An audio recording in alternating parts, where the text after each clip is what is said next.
The joke came during dessert, right after Mom brought out her famous tiramisu. My brother Ryan raised his wine glass and grinned at the table full of family. Here's to Sophie, the family ATM. Always open, never closed, and somehow never runs out of money. Everyone laughed. Dad clinked his glass against Ryan's. My sister-in-law Jennifer giggled into her napkin. Even Mom smiled as she served dessert. I sat at the end of the table, fork halfway to my mouth, frozen. "What's wrong, Sophie?" Ryan asked, still grinning. "It's just a joke. You know we love you." "She has no life she can pay," Jennifer added, reaching for her wine. "I mean, what else are you going to spend it on? You never go anywhere. Never do anything. Might as well help family, right?" More laughter. Dad nodded approvingly. "Jennifer has a point. You're 31, single, no kids, living in that small place. We have real expenses. Real needs." I set down my fork carefully. "What real needs are those?" "Well, Ryan and I need to renovate the kitchen," Jennifer said, pulling out her phone to show pictures. "It'll cost about $40,000. We were hoping you could help with half. And your mother and I need a new car," Dad added. "The sedan is 12 years old. We found a nice Lexus. 60,000. We figured you could cover 30. I looked at Mom. "And you agree with this?" Mom shrugged, serving herself tiramisu. "Mija, you make good money. You never spend it on yourself. Why not help family? That's what we do. Plus, we're planning a family trip to Hawaii," Ryan said excitedly. "All of us. A week at a resort." Jennifer found an amazing package. 18,000 total. Split 5 ways, that's... "I can do math," I interrupted. "That's 3,600 each." "Actually," Jennifer smiled sweetly, "we were thinking since you don't have kids and the rest of us do, maybe you could cover more. Say 8,000. That way the families with children pay less." I stared at her. "You want me to pay almost half for a family vacation?" "Your family too," Dad said firmly. "And you can afford it. That's what being the responsible one means. You help those who need it." Ryan leaned back, grinning. "Come on, Sophie. Don't be difficult. We all know you have the money. You drive that old Honda, live in a studio apartment, never take vacations. Where does it all go?" "Savings," I said quietly. "Savings for what?" Jennifer laughed. "You're single. You don't need a house fund or college fund. Just sitting on money while your family struggles is kind of selfish, don't you think?" The word hung in the air. Selfish. "How much have I given you?" I asked Ryan directly. His smile faltered. "What? Over the past 8 years. How much money have I given you?" "I don't know. We don't keep track. That's what makes it family, not business." "I keep track," I said. "I have spreadsheets. Would you like to know the number?" The table went quiet. Dad's face darkened. "Sophie, don't start." $93,000, I continued. To Ryan and Jennifer. Car down payment. Wedding costs. Credit card debt. Baby expenses. The boat. The home theater system. $93,000 in 8 years. Jennifer's face went red. "Those were loans. We were planning to pay you back." "Were you?" "Because I've never seen a payment. Not one." "This is inappropriate dinner conversation," Mom said sharply. "We're family. We don't talk about money like this." "You just spent 20 minutes planning how to spend my money," I pointed out. 50,000 for your expenses, plus 8,000 for a vacation I didn't agree to. That's $58,000 you've allocated from my account without asking me. Because you always say yes." Ryan's voice rose. "Why go through the whole song and dance when we know you'll help anyway? Maybe I won't this time." Dad's fist hit the table. "Enough. You will help your family. We raised you. Paid for your education. Put a roof over your head for 18 years. You owe us." "I've paid you back $147,000 over 10 years, I said calmly. "If we're keeping score, I'd say we're more than even." Mom gasped. "You're counting what we spent raising you? What kind of daughter does that?" "The kind who's tired of being called an ATM, I said, standing. "I need to make a call."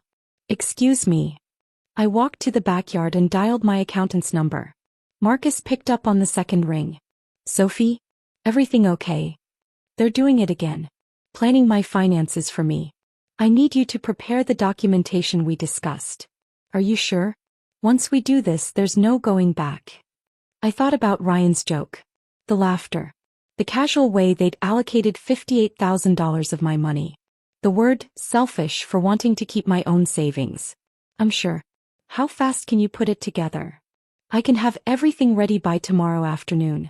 I'll need them all present. I'll handle it, I said. Send the meeting invitation to the family group chat. Conference room at your office. 2 p.m. tomorrow. Tell them it's about family financial planning. They'll come running, Marcus said dryly. They always do when they think there's money involved. Marcus's office occupied the top floor of the Riverside Financial Building. His conference room had a massive table, leather chairs, and a wall of windows overlooking the city. My family arrived at 1:55 p.m. looking excited. They thought this was about me funding their plans officially. Setting up family trust. Making it easier for them to access my money. They sat down eagerly, Ryan already pulling out his renovation plans, Jennifer with her Hawaii resort brochures.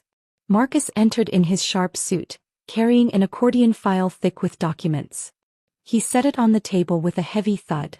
Thank you all for coming, Marcus began professionally. I'm Marcus Chin, Sophie's CPA and financial advisor for the past 12 years. Sophie asked me to prepare a comprehensive review of family financial transactions. Dad smiled. Good. It's about time we formalize things. Made this easier for everyone. Actually, Marcus said, opening the file, this is about something different. Sophie has concerns about unauthorized use of her funds and wants to establish clear boundaries going forward. The excitement drained from the room. Marcus pulled out the first document. Over the past 10 years, Sophie has transferred a total of $412,000 to family members. Here's the breakdown by recipient. He slid papers across the table. Ryan's face went pale as he looked at his total. Jennifer's mouth opened in shock. Dad and Mom stared at their number in silence. 400,000? Dad's voice was weak. That can't be right. It's meticulously documented, Marcus said. Bank transfers, checks, Venmo payments, cash withdrawals with corresponding notes. Every transaction recorded and categorized. Most of those were gifts, Ryan protested. Not loans. Gifts. Were they? Marcus asked as he pulled out another stack of papers. These texts, emails, and written notes all use the words loan or borrow. About 68% of the money was requested as loans. Legally, that means debt. Jennifer gave a nervous laugh. You're joking. This is family. You can't expect us to pay back family gifts. They were family loans, I said quietly. You called them loans when you wanted money. You called them gifts when I asked for repayment. Marcus continued. We also found something serious. 3 years ago, someone added themselves as a joint holder on one of Sophie's savings accounts. Sophie never approved this. The signature isn't hers. He placed the paper in front of Dad. Dad's face went gray. That was for emergencies, Dad said weakly. In case something happened to you. Then why did you take $15,000 last year? I asked. And why did you lie and say it was for car repairs when it was actually a vacation to Florida? Mom jumped up. This is crazy. Sophie, what are you doing?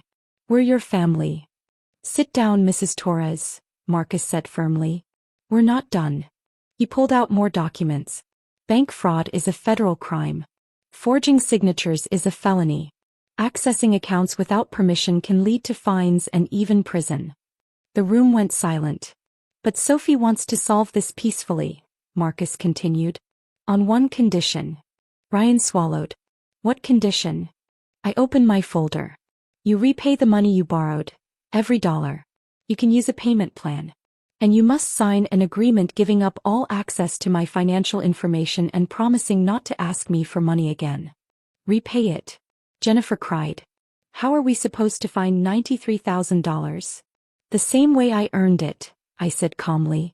Work. The budget. The things you've never had to do because I supported your lifestyle. Dad shook his head. This is insane. You'd break up your family over money? You broke our relationship first, I said. You treated me like a resource, not a person. Every dinner is a pitch. Every call is a request. Every holiday comes with a list of expenses you want me to cover. When did any of you last ask how I was? What I wanted? What my dreams were. No one spoke. Last night Ryan called me the family ATM, I said. You all laughed. Jennifer said I have no life so I can pay. You made it clear how you see me, not as a daughter or sister but as money. Mom's eyes filled with tears. That's not true. We love you. You love my bank account, I said. There's a difference. Marcus slid the settlement papers forward. These are payment plans based on income. The monthly payments are reasonable over 5 years. Sign these and Sophie won't press charges. And if we don't? Ryan asked. Then I report the fraud to the police and the FBI, Marcus said. Your credit will collapse. You'll face criminal charges. And you will never get money from Sophie again. Dad lifted the papers with shaking hands. He and Mom owed $147,000. The monthly payment was high but possible. This will ruin us, he whispered. No, it won't, I said. You'll budget. Cut costs. Stop overspending. Exactly what you told me to do when I was younger. But we're your parents, Mom sobbed. How can you do this to us? How could you forge my signature? I asked. How could you steal $15,000? How could you sit at dinner and plan to spend $58,000 of my money without asking? Jennifer cried as she read her paper. We have 3 kids, Sophie. How can we afford this? Cancel the kitchen remodel, I said. Sell the boat. Keep your cars longer. Stop taking luxury vacations. Stop living on my money. Ryan slammed the table. This is cruel. We're family. Family doesn't steal, I said. Family doesn't forge documents. Family doesn't treat someone like an ATM. You taught me actions have consequences. These are yours. Marcus checked his watch. You have 24 hours to sign and return these agreements. After that, Sophie files the fraud reports. I stood to leave. I loved you all. I would have helped you if you respected me. If you saw me as a person, not a bank account. You made your choice. Now I'm making mine. Dad's voice stopped me at the door. What about the Hawaii trip? I turned back. What about it? Can we still go? As a family. I stared at him. After everything, the documents, the fraud, the repayment plans, he was still asking for vacation money. No, Dad. You can't. You'll be too busy working to pay back what you stole. I walked out. Behind me, I heard Mom crying, Jennifer arguing with Ryan, Dad demanding to know how this had happened. 23 hours later, all 4 signed agreements arrived via email. The monthly payments began the following week. Ryan and Jennifer sold the boat and canceled the renovation. They got second jobs. Dad and Mom downsized and both found part-time work. The Hawaii trip was forgotten. They tried to contact me for months, apologizing, explaining, begging for reduced payments. I didn't respond. I used my savings to finally take my own vacation. 3 weeks in Italy. I bought a real apartment. I adopted 2 cats. I took cooking classes. I joined a book club. I did all the things I'd wanted to do but couldn't because my money was always going to family emergencies. And I wasn't lonely. I wasn't selfish. I wasn't the villain they tried to paint me as. I was free. A year later, Ryan sent an email, we're even. Paid off early. Can we talk? I archived it without responding. Some relationships aren't meant to be rebuilt. Some families are only families when there's something to take. The family ATM was permanently closed. And I'd never felt richer.